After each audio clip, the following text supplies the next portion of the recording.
So, hi, Paul here. Thanks for joining me on Out of the Frying Pan, Episode 5. He said, and I quote, "The family is the true unit of the state and is more important than the state. The state exists for the family, not the family for the state. Property is necessary for its normal and healthy being." It's kind of hard to disagree with that. But I said, being an argumentative fellow, I said, family is the true unit of society, not of the state. Family is the true unit of society, not of the state. Well, okay, so it turns out that the debater that I was debating here, he wasn't who I thought he was. I thought that, I don't know, if you're like me, when you're on Facebook and you're debating somebody, or maybe you don't, but most of my friends do, you don't necessarily know who you're debating. It's more important that you're debating ideas rather than people. At least that's what I think. I think smart people debate ideas, and weak people debate people. So anyway, it turns out that this guy is not a debater at all. He's a dead French guy. His name was Hilaire Belloc, and he was a poet, an orator, a satirist, and a sailor. Kind of hard to dislike that. He's a real Renaissance guy. He lived from 1870 to about 1953, so I'm guessing that he wrote that quote sometime at the turn of the century, turning from the 1800s to the 1900s, not the 1900s to the 2000s. So I say again, unlike Hilaire Belloc, who said that family is the true unit of the state, I say family is the true unit of society. Let's unpack that a little bit, shall we? Society is not the state. Family is not the state. Family is an organic, spontaneously arising collective. Family, this is all my opinion, by the way. I'm just giving you my 2 cents here. Family can be one single individual who is autonomous, who is self-sovereign, who is motivated by enlightened self-interest, or family can be any number of individuals who are related by blood or by marriage, or simply because they've chosen to be family. That's the relationship. But we are not bees, and family is not a hive. Society is not a hive. The state could be argued.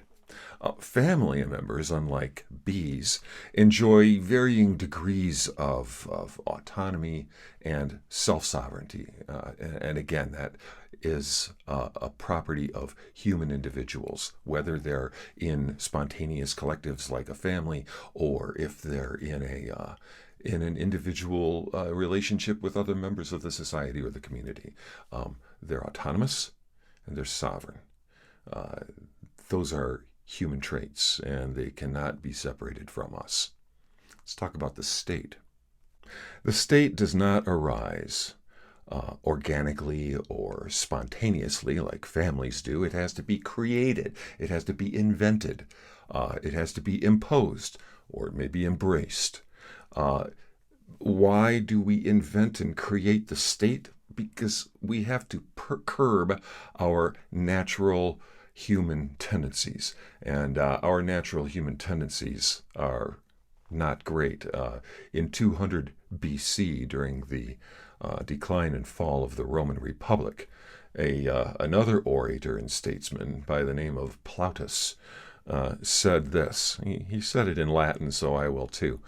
He said, "Homo homini lupus est." Homo homini lupus est. It means man is a wolf to man. And indeed, that is true. Mankind is aggressive. He's opportunistic. Mankind's primate tendencies are to be a killer, and we need a night watchman. Just trying to survive, we invent the state.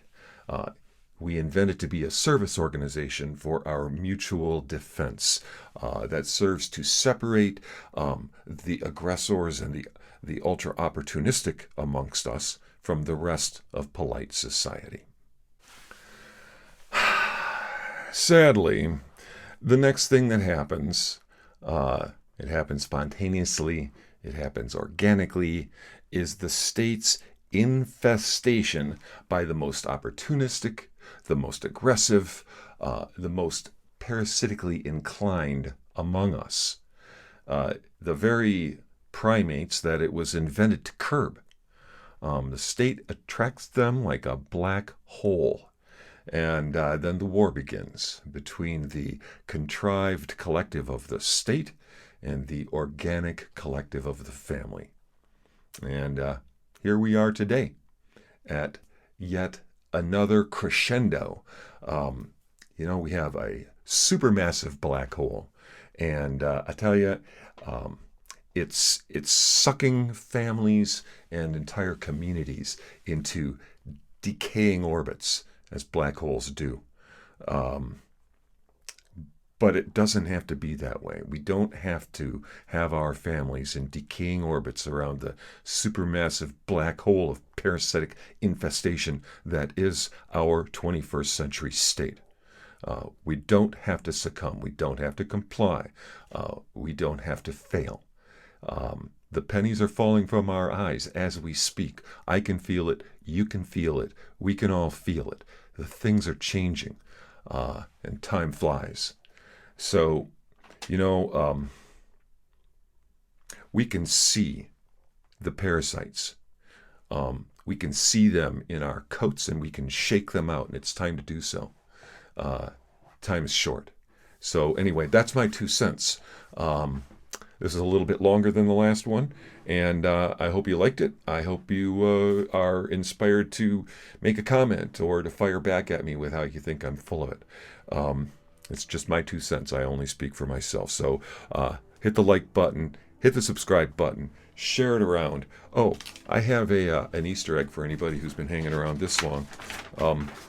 So some of you may know I like to write haiku, and while I was preparing this content, I came up with a haiku. The best haikus are spontaneous, right? Here's my haiku on this subject. The trance is broken, like a fugue state wearing thin. Blinders fall from our eyes.